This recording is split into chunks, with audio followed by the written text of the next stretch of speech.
siempre deben leer todo el capítulo completo. No son varias, no, bueno, son algunas hojas del libro, pero es bien importante porque si no entienden eso, van a tener dificultades después. Recuerden que la inflamación es un proceso, la respuesta del tejido conectivo vascularizado a una agresión. Obviamente alguna agresión celular y el tejido conectivo que está en los terrenos de la microcirculación, en el tejido conectivo laxo, tiene una facultad de respuesta para producir o tratar de combatir esa agresión. Esta lesión con frecuencia daña tejidos. Así en todas las inflamaciones hay menor o mayor grado de lesión tisular. Por eso está estrechamente relacionada con el proceso de reparación tisular. Es decir, todos los tejidos que se dañan se van a reparar de alguna manera. Entonces la inflamación, a pesar de que destruye, pues siempre repara, van de la mano.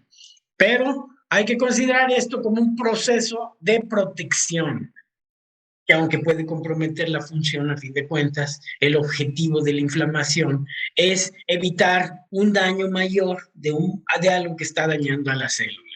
Sin embargo, pues a veces el médico tiene que echar mano de medicamentos antiinflamatorios, que de hecho son los medicamentos más usados en la actualidad para tratar algún tipo de enfermedad. Entonces, la inflamación siempre se ha asociado con una enfermedad, ¿sí? Y cuando existe inflamación, pues evidentemente el paciente acude al médico pues, para que le quiten la inflamación. Nadie va diciéndole, oiga doctor, por favor haga que mi inflamación sea más poderosa para que me defienda mejor, sino como ocasiona daños, ocasiona molestias. De hecho, desde hace muchos siglos se han definido signos característicos clínicos de inflamación. Siempre hay que dividir a la inflamación en dos tipos principales. A ver, ¿cuáles son, Michelle, los dos tipos principales de inflamación que hay? Me parece que es la aguda. Aguda, ¿Cómo se llama la otra? es bien fácil. La, la crónica. La crónica, ¿verdad? Entonces, son dos cosas distintas, ¿eh? No es lo mismo decir gastritis aguda que decir gastritis crónica. Son dos procesos diferentes, son dos enfermedades distintas, completamente, inclusive tienen etiologías totalmente distintas, ¿eh? Entonces, bien importante separarlas, porque tienen diferencias bastante claras. Vamos a revisar primero inflamación aguda y luego crónica, pero desde ahorita tienen que diferenciarlas porque estos dos procesos traen como consecuencia tratamientos diferentes. A ver, Ana Cortés, ¿me escuchas, Ana? A ver, dame las diferencias, dime las diferencias, así en general, entre la inflamación aguda y la crónica. Porque esto, pues bueno, es bien fácil cuando tú tienes una biopsia de tejido, decir esta es una inflamación aguda o esta es crónica. Así de sencillo. Pues es la duración de la inflamación. La aguda es en un periodo de tiempo corto y la crónica dura más tiempo. Pero bueno, vamos a revisar ese primer criterio que dices. El tiempo, evidentemente, en general, los procesos inflamatorios agudos tienen un periodo de evolución muy corto. Llega el enfermo, doctor, me duele la garganta, y el médico le pregunta, ¿desde cuándo le duele la garganta? Desde antier. Pues obviamente todo el mundo piensa en una faringitis aguda. El diagnóstico a veces es muy sencillo. Sin embargo, el factor tiempo no es determinante, porque el diagnóstico de inflamación aguda o crónica no se hace por el tiempo, sino por aspectos histológicos bien definidos, eso es todo, porque la respuesta del tejido es totalmente distinta, entonces nosotros lo vamos a ver diferente. Entonces la única persona autorizada en el mundo para diagnosticar inflamación aguda o crónica, pues es el patólogo que está analizando el tejido. Por eso, en la actualidad, en situaciones especiales, claro, si un paciente llega y dice, tengo dolor en la garganta, yo creo que tengo faringitis, no le van a tomar biopsia, ¿verdad? Pero hay ciertos procesos donde la biopsia es determinante. Entonces, el factor tiempo es importante, como dice Ana. Generalmente, por ahí ponen un periodo de 30 días como algo muy subjetivo, algo totalmente arbitrario. Después de 30 días le llaman crónica y antes de 30 días le llaman aguda, pero eso en realidad no es totalmente válido. Les voy a poner el ejemplo típico, una hepatitis. Bueno, Las hepatitis son enfermedades que comprometen al hígado, son enfermedades inflamatorias del hígado. La causa es muy común, digo, es muy variada, perdón. Comúnmente son asociadas con infecciones virales, pero pueden ser asociadas con medicamentos o de naturaleza autoinmune, de esas que ni siquiera sabemos qué tipo de hepatitis, de dónde viene la hepatitis. Entonces, bien importante, cuando ustedes tengan un proceso inflamatorio en algún órgano específico, hay que estudiar específicamente las inflamaciones de ese órgano porque los criterios de diagnóstico varían mucho. Por ejemplo, una hepatitis viral. A ver, Ana, ¿cuál es el periodo de tiempo que se tiene que considerar antes de llamarla crónica? Hay un periodo de tiempo aquí, pero tenemos que constatarlo con alteraciones de las pruebas de funcionamiento hepático.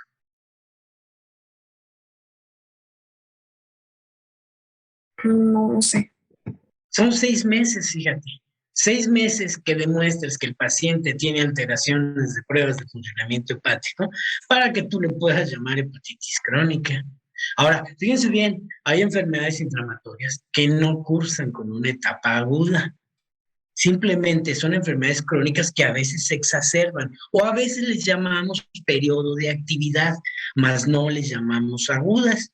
Así sea Juan de las Pitas el que lo diagnostique, porque de repente hay médicos que son autoridad y de repente hacen cada barbaridad que uno de repente sí dice, bueno, ¿de dónde sacan esos conceptos?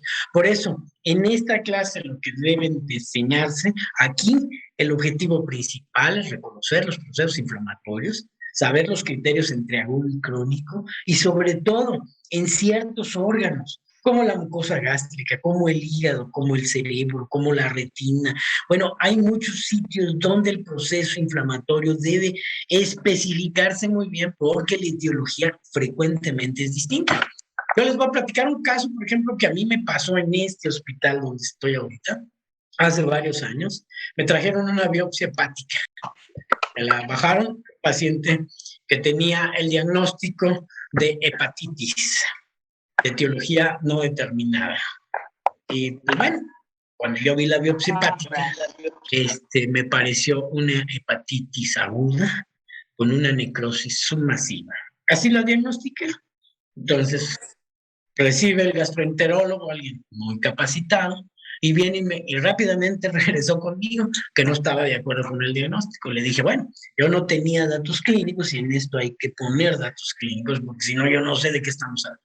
Sí, me dices una paciente que empezó a estar enferma hace una semana, empezó a ponerse histérica, tiene inclusive asitis, tiene signos, algunos signos de insuficiencia hepática, pero no está tan mal como para una hepatitis con necrosis masiva. Efectivamente, cuando hay una necrosis submasiva del hígado, quiere decir que la hepatitis es brutal, que está destruyendo todo el hígado.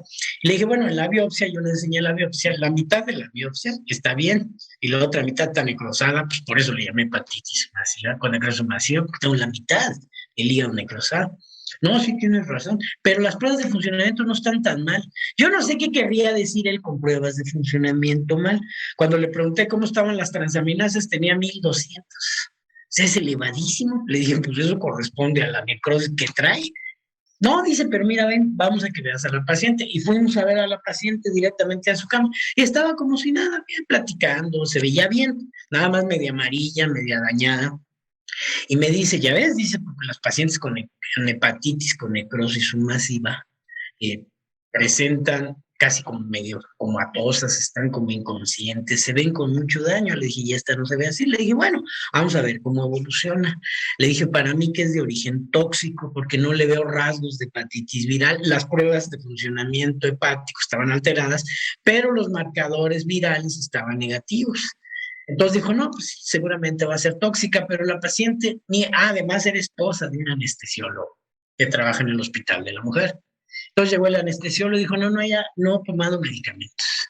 Le dije, bueno, tóxico no quiere decir medicamento. A lo mejor tomó un tecito de hierba, quién sabe qué, ya ven como aquí en México tomamos test de cualquier cosa. Le dije, eso puede ser tóxico. O a lo mejor, no sé, algo que no nos dimos cuenta, ustedes no se dieron cuenta y se intoxicó, pero trae un daño muy chistoso. No, yo conozco, me dijo, un hepatopatólogo, así me dijo, que trabaja en California, en la Universidad de UCLA, no sé en qué Universidad de California. El patopatólogo es un especialista patólogo del hígado, nada más. Debe ser una vida media aburrida. Imagínense nada más ver puras biopsias hepáticas, terminas con cara de hígado, yo creo, así, odiando, me imagino. Bueno, le dije, no, está bien, llévasela, le di los biopsias hepáticas y se la llevó. Y luego regresó, ya como 3 meses después a verme. ¿Qué crees? Ya encontraron la causa. No era una hepatitis tóxica, como decías, ¿no? Le dije, a ver, ¿qué le vieron allá en la Universidad de Yale? Dice, le diagnosticaron hepatitis autoinmune. Entonces yo solté la carcajada. Digo, ¿cómo? Le dije, a ver, te vieron el gabán, le dije.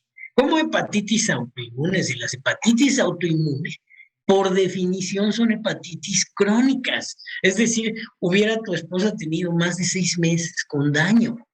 Esta era una hepatitis aguda. Y yo no sé si se la quiso defender, pero me dijo, no, no, no, es que hay una variante aguda. Le dije, ah, sí, pues ¿dónde? ¿Dónde leyeron eso que hay una hepatitis autoinmune aguda?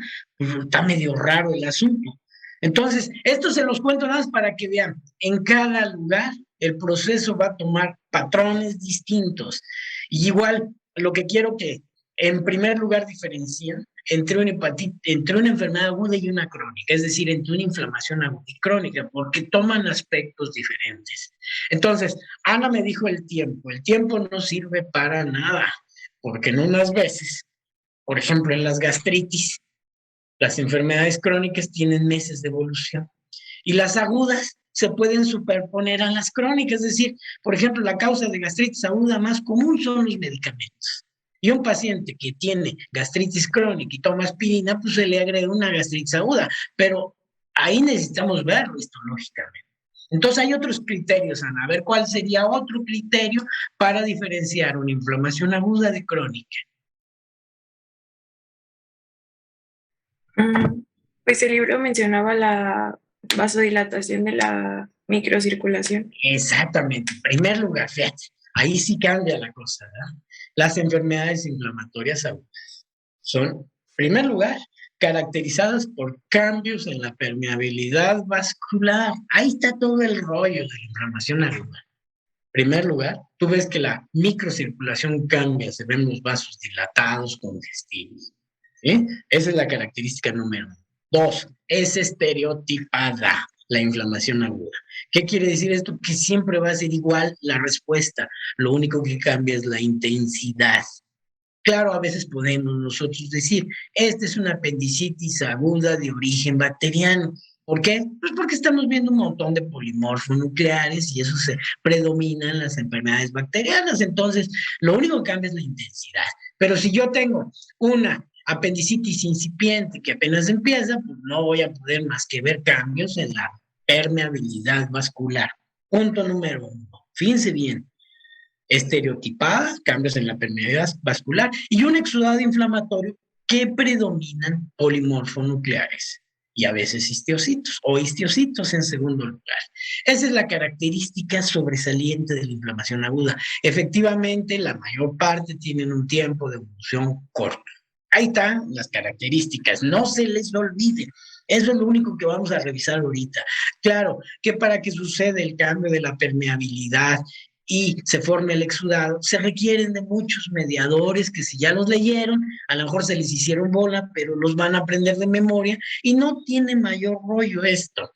Desde la adhesión celular y todas sus moléculas, quimiotaxis, fagocitosis y diapedesis, todo eso requiere de una serie de mediadores que a fin de cuentas lo que hacemos con los medicamentos antiinflamatorios es bloquear estos mediadores para que no se esté perpetuando el proceso.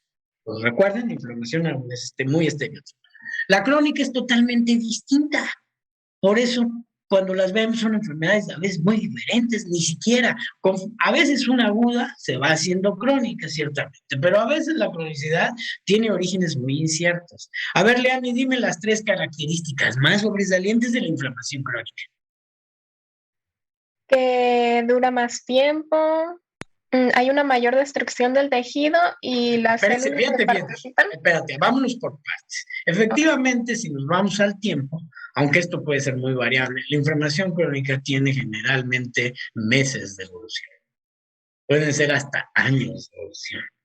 1, 2, siempre hay signos de destrucción tisular muy notables, al grado de que vemos el riñón hasta atrófico, o el hígado todo fibrosado, o la mucosa gástrica totalmente regenerada, fibrosada, las colitis, a veces llegamos a ver el aspecto de la mucosa colónica con inflamación crónica que parece hasta medio cáncer. Dice uno, hoy, ¿será un cáncer o será inflamación?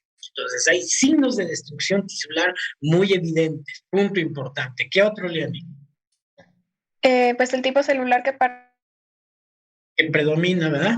¿Cuál sería? participa son los linfocitos y macrófagos, mientras que en la aguda son los Neutrófilos. Aquí el exudado predomina en los linfocitos porque generalmente es donde se une el proceso inflamatorio con la respuesta inmunológica.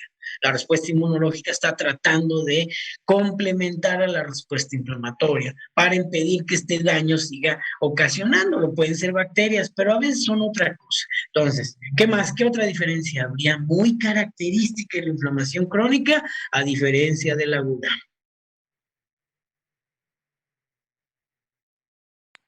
Pues que esta es la que continúa si el estímulo agresor no se elimina. Es que aquí curiosamente hay siempre neoformación vascular.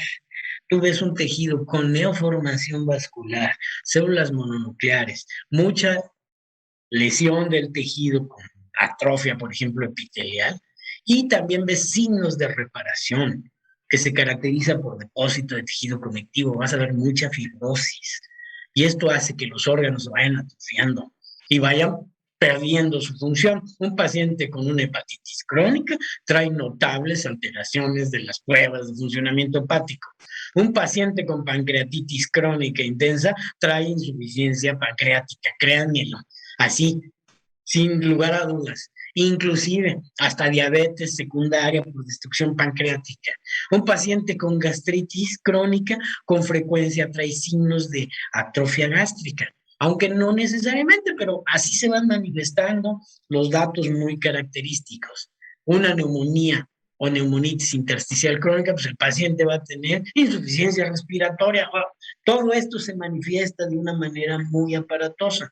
Todas las diferencias. En la crónica vemos neoformación vascular, vemos signos de daño con fibrosis e infiltrado mononuclear, y evidentemente esta tiene tiempo de evolución.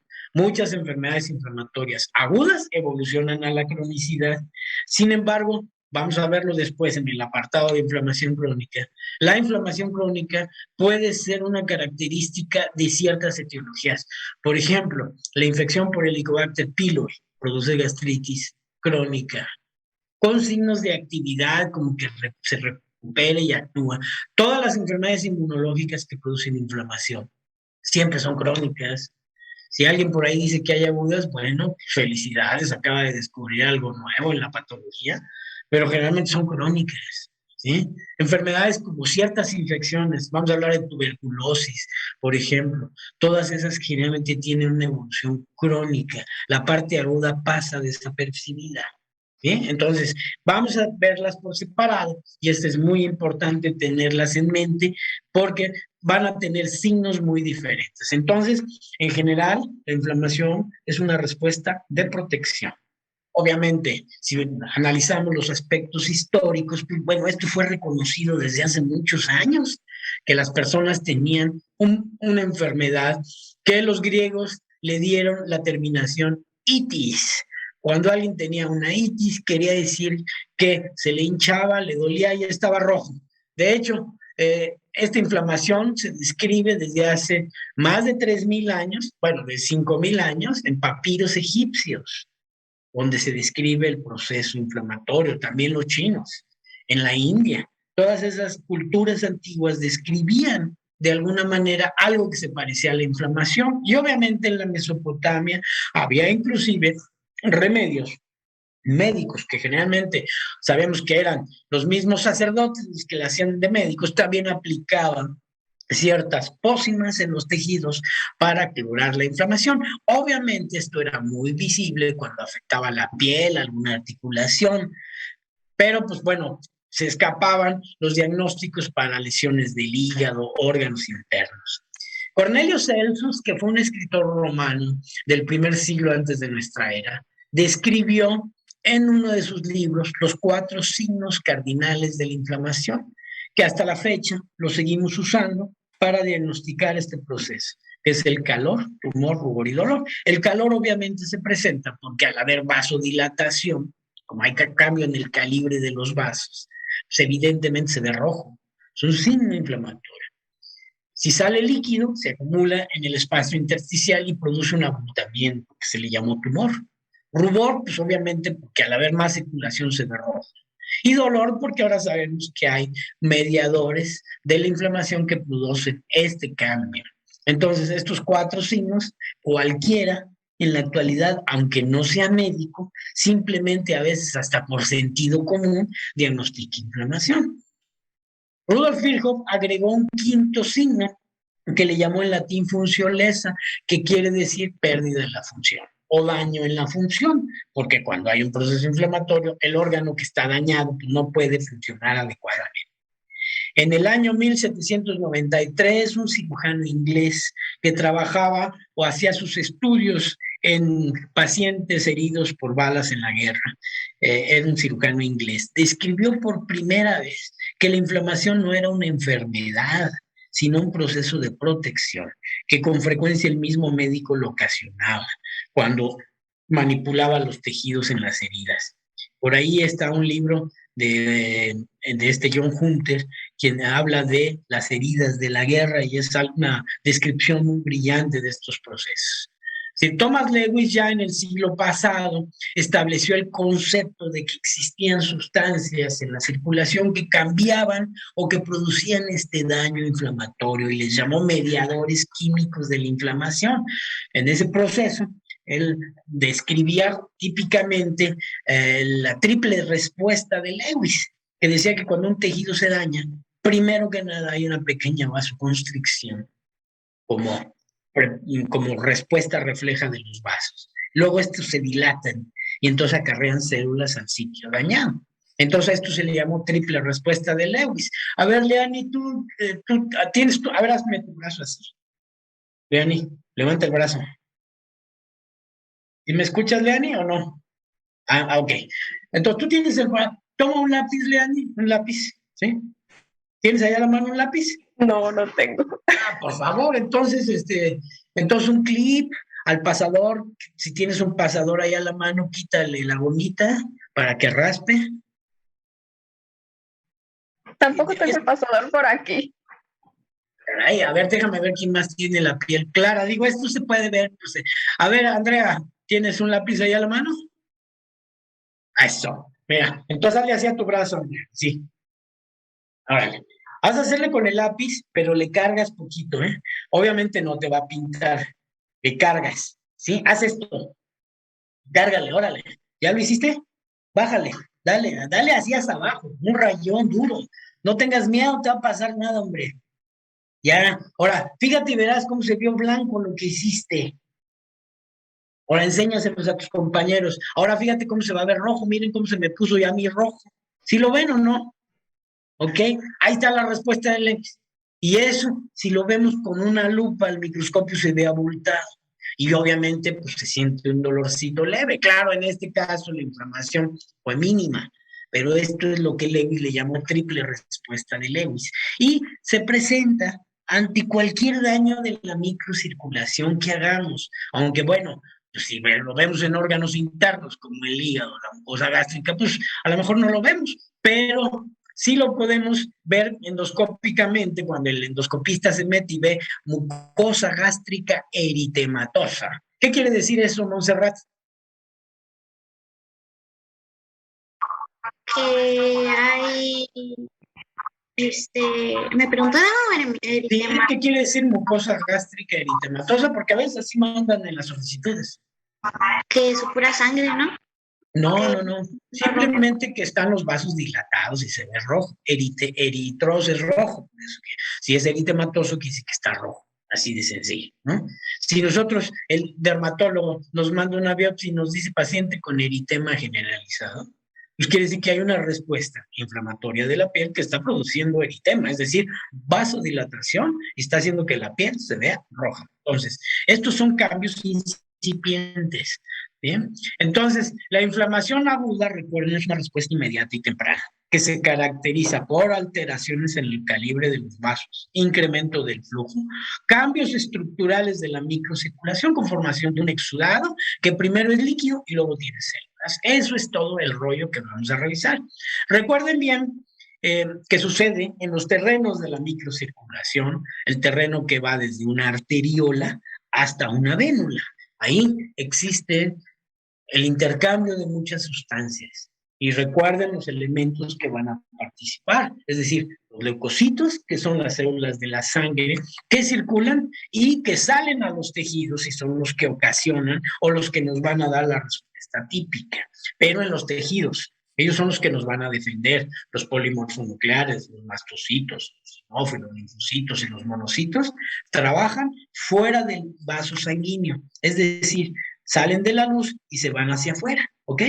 Entonces, eso es lo que vamos a revisar ahorita, las constantes de estas células, porque esto nos permite fácilmente saber si existe una respuesta o no del tejido. Cada quien ya en su clase de histología aprendió de manera completa para qué sirve cada una de estas células cuando las vemos elevadas en la sangre. Sabemos que existe una respuesta de una cosa u otra. Recuerden que también en el espacio intersticial, es decir, por fuera de los tejidos, existe tejido conectivo laxo con sustancias, material amorfa, glucosaminoglicanos, proteoglicanos, proteínas de adherencia, etcétera. Todo esto pues, va a tener una interacción con estas células y evidentemente nos da una respuesta muy organizada del tejido para atrapar los elementos que están ocasionando daño. Esto se ha estudiado en muchas enfermedades muy fácilmente. Recuerden, siempre, para poder designar a la inflamación, siempre le agregamos la terminación itis. Eso quiere decir que está inflamado. Y entonces hay que agregar la raíz del órgano o tejido que está inflamado. Hay tejidos muy complejos donde debemos especificar qué parte del órgano está dañado. O hay tejidos que simplemente pues, decimos dermatitis y ya sabemos que es una inflamación de la piel. Pero bueno, aunque sea un órgano muy extenso, no tiene tantos recovecos histológicos como ciertos órganos, ¿sí? Entonces, a veces tenemos que alternar raíces griegas o latinas dependiendo de la eufonía. ¿Qué quiere decir esto? Pues de que se oiga mejor.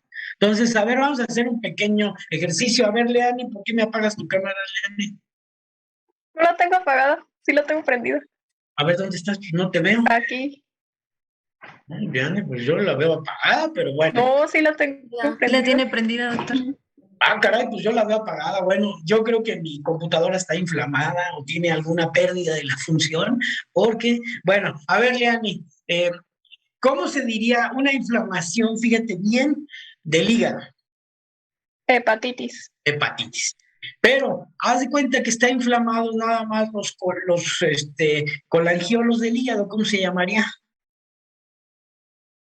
Fíjate, los conductos biliares del hígado, los espacios porta, se llaman colangiolos.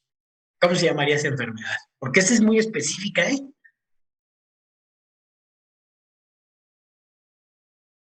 Pues se llamaría colangitis, ¿verdad? Pues no se juntan nada más esas dos palabras.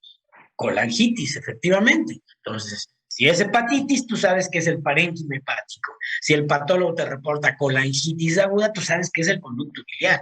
Y entonces, ahí seguramente es de origen bacteriano ascendente de las vías biliares o de tipo inmunológico.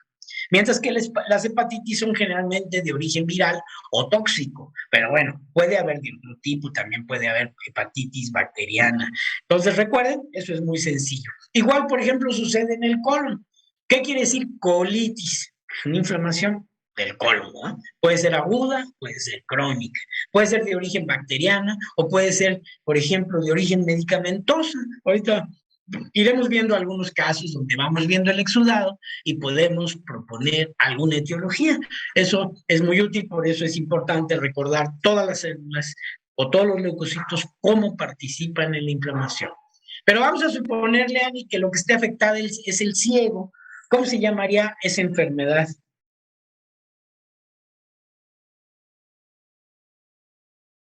¿Sí me escuchas, Leani? Sí, pero no sé.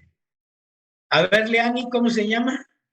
Digo, perdón, Andrea, ¿cómo se llamaría?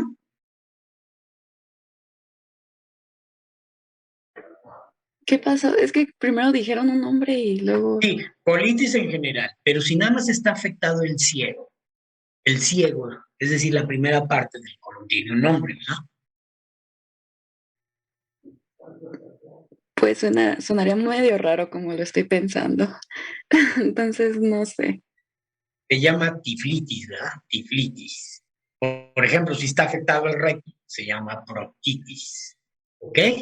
Entonces, es muy importante porque van a decir, ay, pues sí es el colon, ¿no? Fíjense bien, el colon es un órgano que agarra cosas particulares en cada zona. Por ejemplo, hay parásitos que afectan típicamente el ciego, hay parásitos que afectan típicamente el recto, entonces ahí hay que estarle buscando porque toma aspectos distintos. De hecho, ahora en la actualidad la medicina es tan especializada que tenemos coloproctólogos, ¿verdad? Son gastroenterólogos especialistas del colon, pero específicamente del recto y el sigmoides, esa zona nada más.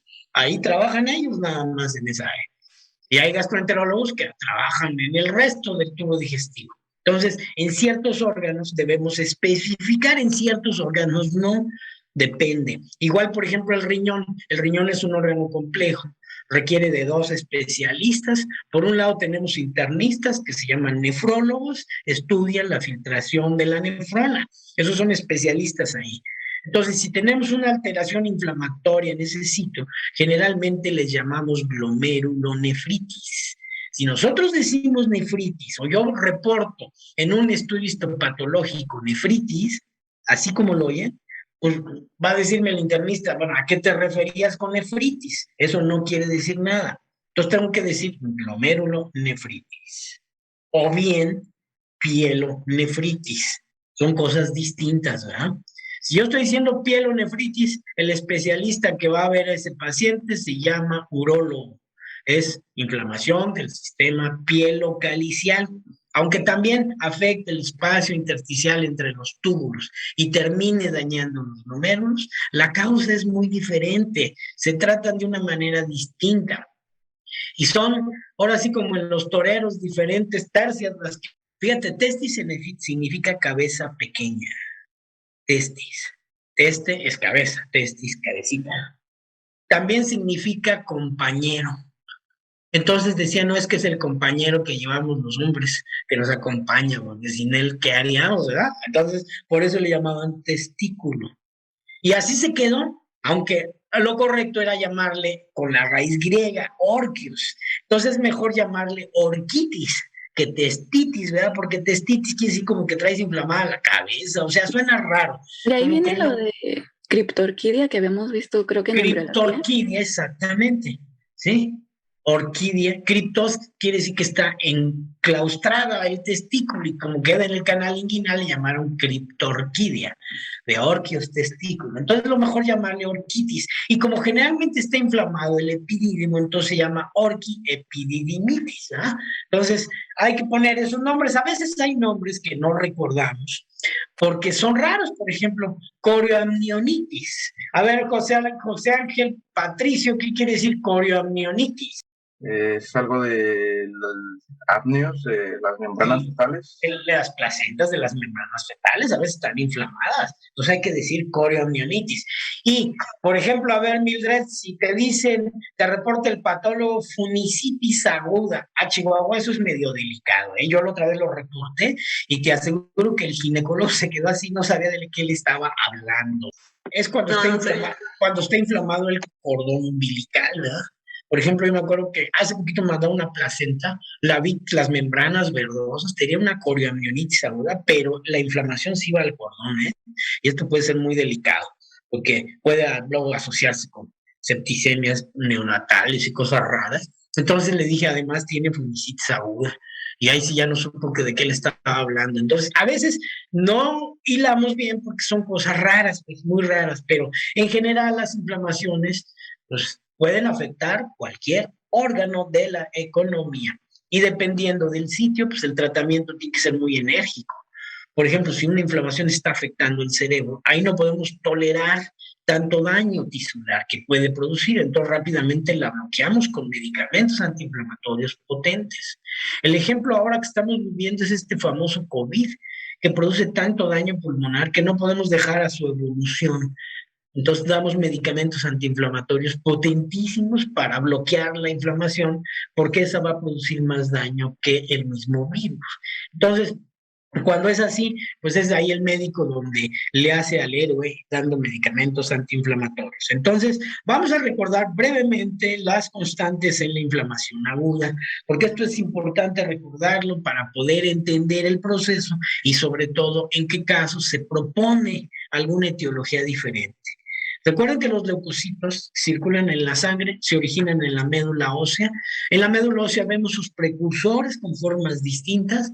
Cuando circulan en la sangre tienen un aspecto morfológico muy característico y los podemos ver en un frotis sanguíneo con una tinción muy sencillita que se llama tinción de Wright, que no es más que azul de metileno mezclados con un colorante ácido.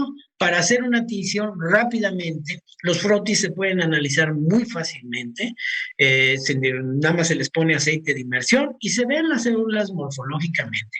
Cuando yo hice el internado, fíjense bien, cuando yo hice el internado, como estaba en un hospital donde no había muchos métodos, trabajábamos casi al estilo del siglo XIX. Llegaba el paciente, lo veíamos mal y le hacíamos un frotis sanguíneo y nos íbamos a verlo al microscopio. A mí ya me encantaba en ese entonces, pero yo ahí decía, mira nomás la leucocitosis que trae. Trae una infección bacteriana. Y era nada más de ver el frotis. Entonces, sí, los cambios morfológicos son muy aparatosos. Entonces, recordemos brevemente. ¿Cómo se dividen? A ver, José Armando García, ¿cómo se dividen los leucocitos? En dos grupos. Granulocitos y agranulocitos. Fíjense bien, son células muy diferentes. Unas tienen gránulos y otras no. Los granulocitos, recuerdan que en clase dijimos, se clasifican de acuerdo a su afinidad tintorial. Neutrófilos, cuando se tiñen de neutro. Eosinófilos, cuando se tiñen con la eosina, ¿verdad? Color ácido. Se ven de color anaranjado. Basófilos, cuando se tiñen con colorantes básicos, como la hematoxilina, pero que en este caso usamos azul de metileno, que es un colorante también básico. Va a teñir el núcleo y va a teñir esos gránulos. Entonces, es muy importante los granulocitos, eosinófilos, basófilos y neutrófilos. Y los agranulocitos, pues es el linfocito, que es una célula pequeñita, encargada de la respuesta inmune. Y el monocito, que es el precursor del macrófago. Nada más brevemente, a ver, recuérdenme, ahora sí, José Encarnación, habla para saber que me estás escuchando bien y que tu micrófono funciona. Sí, estoy aquí. A ver, ¿cuáles son las constantes normales de todas estas células? Iniciando por la que es más abundante, ¿verdad? Es el neutrófilo. ¿Cuál sería? Bueno, por lo menos en los adultos. ¿Cuál es su constante? Que si tú cuentas 100 leucocitos, ¿cuántos corresponden a neutrófilos? La verdad no recuerdo, creo alrededor de 60. Del 60 al 70%, es muy variable esto. Ahorita pueden hacerse una biometría hemática. Recuerden que la biometría hemática nos va a valorar estas constantes. Es un estudio que frecuentemente hacemos en un paciente que sospechamos tiene una inflamación. Todos los neutrófilos, ¿verdad? Son los más abundantes, entre el 60 y el 70%. Claro que si tienes 75% no es nada malo, o si tienes 55%, a lo mejor todavía estás dentro de rangos normales, pero vamos a dejarle entre 60 a 70%. Algunos libros dicen 65 a 70%. Entonces, los neutrófilos es muy importante, sabemos, es un leucocito que fagocita bacterias. Esa es una de sus funciones más características.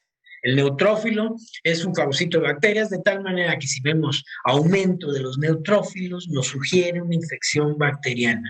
Cuando aumenta el porcentaje de neutrófilos en sangre, le llamamos neutrofilia. Y obviamente esto hace que aumente la constante normal de leucocitos.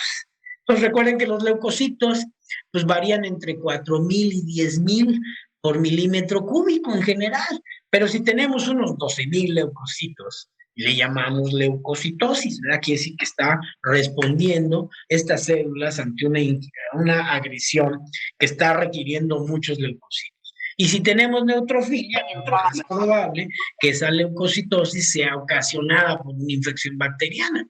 Y creo que el ejemplo en el que aplica muy bien es en el caso del dolor en la fosa ilíaca derecha, ese que seguramente ya les platicó alguno de sus maestros de anatomía, que generalmente son cirujanos. Su maestro de anatomía era un cirujano, ¿no?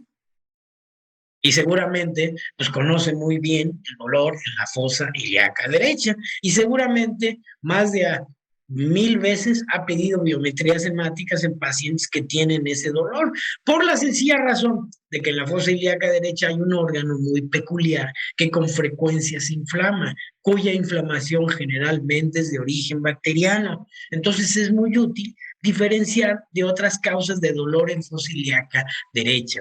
A ver, Michelle, si tienes dolor en fosa ilíaca derecha, ¿qué sospechas?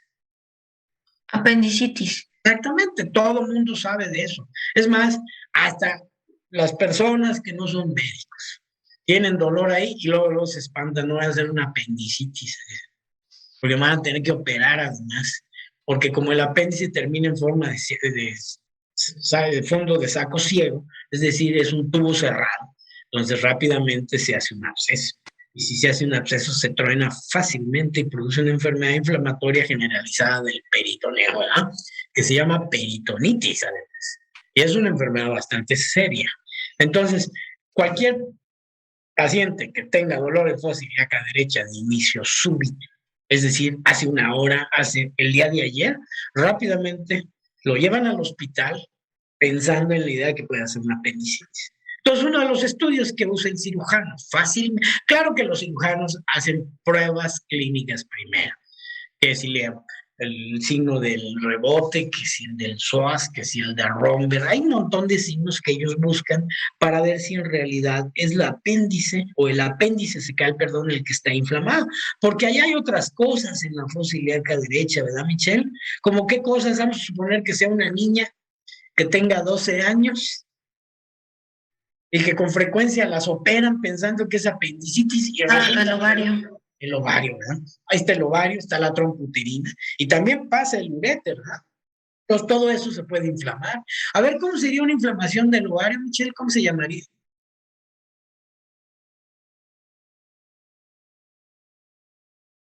Michelle, despiértate. No, sí, estoy pensando a lo mejor algún otro nombre que tenga el ovario, porque no creo que sea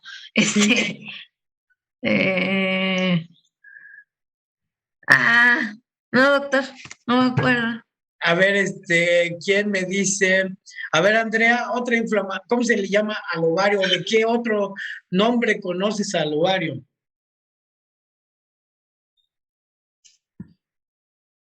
No es así, ovaritis. No, no suena bien, fíjate, es como el testículo. Ovitis. No, oforo. Oforitis se dice, con doble O, porque en latín se dice oforum, con doble O. Si yo voy a decir oforitis, tengo que poner doble O. ¿Qué significa? También cuando digo salpingo, pongo un guión, oforitis, Ahí se hace como un triptongo, como no hay triptongos así, tenemos que poner un guión, pues salpingo, guión, oforitis. Quiere decir que estaba inflamada la trompa y el ovario. Claro, en una niña de 12 años esa no es la causa, ¿no?, de dolor. Generalmente es la ovulación la que ocasiona dolor a los 12 años. Entonces, un caso común es que una niña de 12 años, bueno, no de 12 años, de 10 o 11 años que ovula por primera vez tenga dolor en fosa ilíaca, la mamá se asuste pensando que es apendicitis, lleve a la niña al hospital y el cirujano, si hay un cirujano, pues rápidamente no cae en la trampa, sabe muy bien que no es apendicitis. Es más, hay cirujanos que dicen, no, hombre, yo me acuerdo una vez un pediatra con una sobrina mía, cuando la vio, dijo, no, esa no es apendicitis, vele la cara. Yo no sé qué cara tengan los de apendicitis, pero rápidamente dijo, pues es más que todo una ovulación que produce dolor. Le hicieron una biometría hemática. Como era la ovulación, pues no tiene ninguna alteración, ¿verdad? La biometría hemática es normal. A la paciente se le da su antiinflamatorio y se le da un medicamento para el dolor y se manda a su casa sin ningún problema. Pero si cae en manos de un residente de esos de tercer año que andan queriendo operar todo lo que encuentran, traen el machete en la mano. Aquí en los hospitales los ve uno, cuando llega la niña con dolor rápidamente, señora, puede ser una apendicitis, qué bueno que la trajo. Y le hacen su biometría hemática, pero como es domingo en la tarde, el químico que está ahí en el laboratorio se fue a comer y no ha dado el resultado como ellos quisieran rápido. Pero le hacen sus exploraciones, mira, signo de Romberg positivo, que el del psoas positivo. Y a cada vez le preguntan, a ver, le voltean la piernita, ¿te duele? Sí, signo de apendicitis. Y ahí están apantallando al interno que los tiene deteniéndole acá todas las maniobras. Van a ver, de mí se acuerdan cuando vivan eso en el internado. Y luego se meten a operarlas diciendo, es una apendicitis, señora. Y luego, a la hora de abrir, ven el apéndice normal. Y entonces ven que el ovario tiene un chipote rojo, sangrante, y se lo quitan además, ese es lo peor. Yo tengo una colección aquí impresionante de apéndices normales con ovarios normales que tenían una ovulación, y eso es un crimen casi, porque la niña nada más tiene 2 ovarios, no crean que retoñan. Entonces nada más le dejan uno después, y eso es delicado, porque si ese ovario contralateral se daña, pues ya no va a poder tener hijos. Entonces hay que tener mucho cuidado, porque luego dicen, mira, no era apendicitis, pero trae un tumorzote horrible, y lo quitan y van y se lo enseñan a la mamá, y la mamá pues obviamente se espanta al ver todo sangrado aquello, pero no es más que una ovulación. Recuerden que el folículo de Grave es un folículo grande, entonces no hay que quitarlos, pero les voy a enseñar, aquí tenemos montones de ovarios, así, con apéndices normales. Entonces, una biometría hemática es más que suficiente, porque si es apendicitis, trae leucocitosis, con neutrofilia, y además con bandas, ¿verdad? ¿Cuáles son las bandas? A ver, Andrea, recuérdanos cuáles son las bandas que dicen neutrofilia con bandemia. No recuerdo, doctor. Pues son las células estables, precursoras de los neutrófilos, un poquito antes nada más de la maduración, y esas a veces salen a la circulación cuando hay mucha quimiotaxis para neutrófilos, que de eso veremos el día de mañana. Bueno, mañana continuamos viendo esto, porque ya es hora, y acuérdense de todas las constantes, vamos a ver de eosinófilos, basófilos, y cómo esto me puede cambiar la orientación de la etiología en la inflamación. Si yo veo leucocitosis con neutrofilia, pienso en una infección bacteriana.